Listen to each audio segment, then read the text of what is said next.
An egg a day might help undernourished young children grow to a healthy height, according to a 6-month study in Ecuador.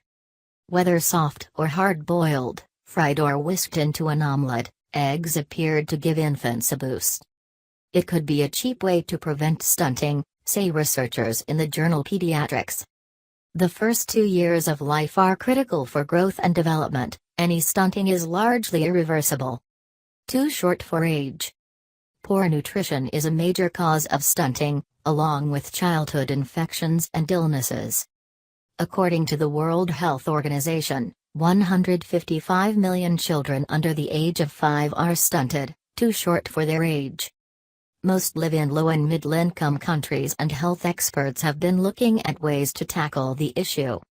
Lora Iannotti and her colleagues set up a field experiment in the rural highlands of Ecuador and gave very young children, aged 6 to 9 months, free eggs to eat to see if this might help. Egg dinners. Only half of the 160 youngsters who took part in the randomized trial were fed an egg a day for 6 months, the others were monitored for comparison. The researchers visited the children's families every week to make sure they were sticking to the study plan and to check for any problems or side effects, including egg allergy. Stunting was far less common among the egg treatment group by the end of the study. The prevalence was 47% less than in the non-egg group, even though relatively more of these egg-fed infants were considered short for their age at the start of the study. Some of the children in the control group did eat eggs, but nowhere near as many as the treatment group. Lead researcher Iannotti said, "We were surprised by just how effective this intervention proved to be. And what's great is it's very affordable and accessible for populations that are especially vulnerable to hidden hunger or nutritional deficiency." She said eggs were great food for young children with small stomachs. Eggs contain a combination of nutrients, which we think is important. Balanced diet.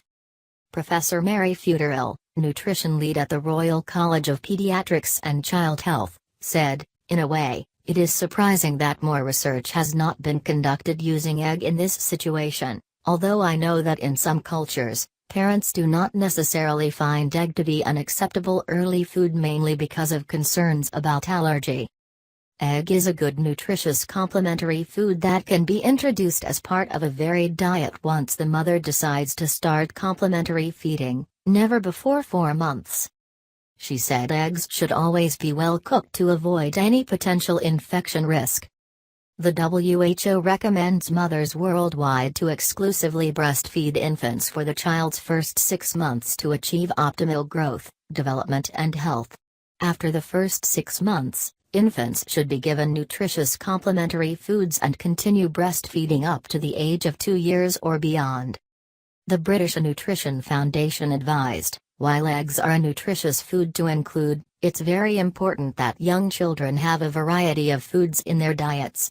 Not only is this necessary to get all the vitamins and minerals they need, but also to allow them to become familiar with a wide range of tastes and textures. A range of protein-rich foods should be provided when feeding young children, which can include eggs but can also feature beans, pulses, fish, especially oily fish, meat and dairy products.